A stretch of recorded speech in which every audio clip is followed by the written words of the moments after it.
সরকারের দূষণরা এই বাংলাদেশের পরিস্থিতিকে অশান্ত করার জন্য তারা বিভিন্ন রকমের পায়তারা চালাচ্ছে। তারই একটা এজেন্ডাই সাদিয়ানি। সাতপন্থীদের যদি সঠিকভাবে বিচার না করা হয়, বাংলার জনগণ কঠিন আন্দোলনের মুখোমুখি দাঁড়িয়ে যাবে। যারা ছাত্রদের ওলামায়ে কেরামের রক্ত ঝরিয়েছেন, এরা অন্য কোন পন্থী নয়, এরা হয়েছিলেন শেখ হাসিনার ভারতের দালাল।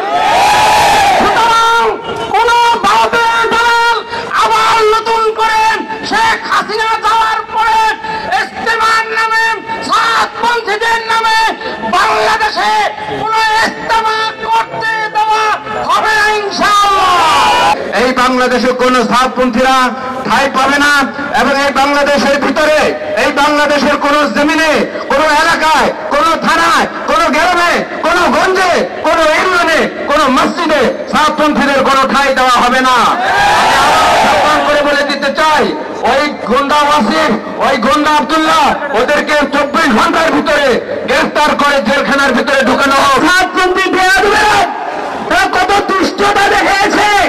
আমাদের বাংলাদেশের শীর্ষস্থানীয় আলেমদের নামে তারা মিথ্যা মামলা দিয়েছে, ঠিক রেখে বাংলাদেশের ইতিহাসে তাদের মতো একটু লক্ষণজনক ঘটনা কোন ধরনের ইহুদি নাসাই পর্যন্ত করতে পারে নাই, ঠিক রেখে অনতি বিলম্বে বাংলাদেশ থেকে এই সাদিয়ানি লীগকে নিষিদ্ধ করতে হবে, ঠিক রেখে। এরা কোন তাবলীগ জামাতের সাথে কোন সম্পর্ক নাই, এরা একটি সন্ত্রাসী উগ্রপন্থী গোষ্ঠী। আজকে 53 বছরে বাংলাদেশে কওমি ওলামায়ে কেরামরা কখনো এরকম নির্যাতন হয়নি যেই ধরনের নির্যাতিত তারা 18 সালে টঙ্গী ইস্তেমার ময়দানে হয়েছে, ঠিক রেখে। যে অন্তর্বর্তী সরকার এদেশে আসার পর থেকে একের পর এক যেই শেখ হাসিনার দূষণ, মোদী সরকারের দূষণরা এই বাংলাদেশের পরিস্থিতিকে অশান্ত করার জন্য তারা বিভিন্ন রকমের পায়তারা চালাচ্ছে।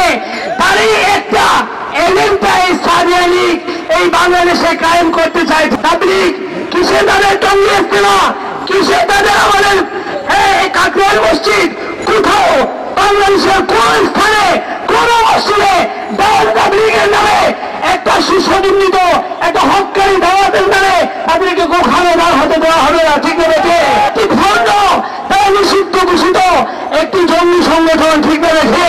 আগামী 24 ঘন্টার মধ্যে যদি এদেরকে নিষিদ্ধ করা না হয়, বাংলার টেকনাফ থেকে নাটুরিয়া পর্যন্ত, রূপসা থেকে পাটিয়া পর্যন্ত সকল জায়গায় আগুনের দাবানল চলবে, ঠিক রেখে।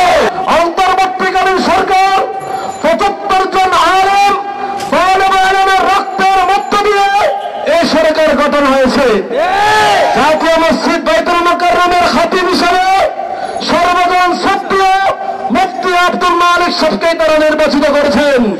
সুতরাং সরকার সহ পুরো জাতি যে ব্যক্তির উপর আস্থা রাখেন, সেই ব্যক্তির বিরুদ্ধে তারা অবস্থান নিয়েছে।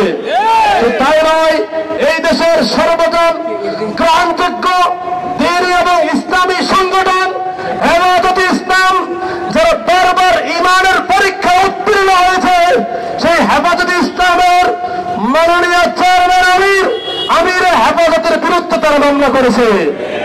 এই দেশের ওয়াজ ও মাহফিলের জগতে যিনি কিংবদন্তি আল্লামা নুরুল ইসলাম মনিপুরি, তার বিরুদ্ধে তারা মামলা করেছে। সুতরাং এই সকল মহান ব্যক্তিদের বিরুদ্ধে মামলা করা এটাই প্রমাণ করে তারা এই দেশে চূড়ান্ত পর্যায়ের আলেম বিদ্বেষী।